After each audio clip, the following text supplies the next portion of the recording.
I had a situation here. I got my Dodge Ram, and it had been squealing.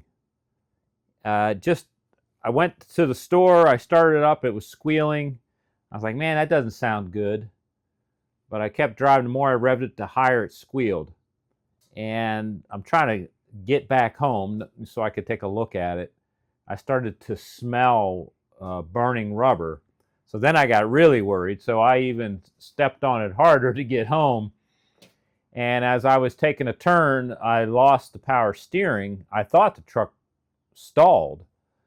And I started coasting. No power steering. Then I realized it was still running. So when I got home, I opened up the hood and I saw that the serpentine belt was gone.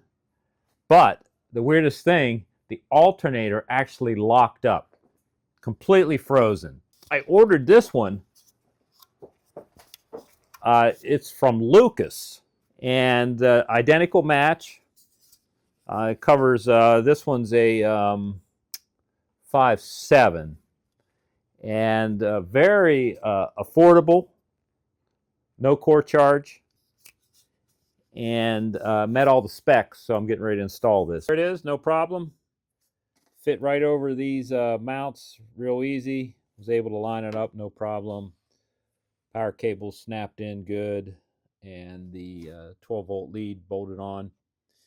No problems.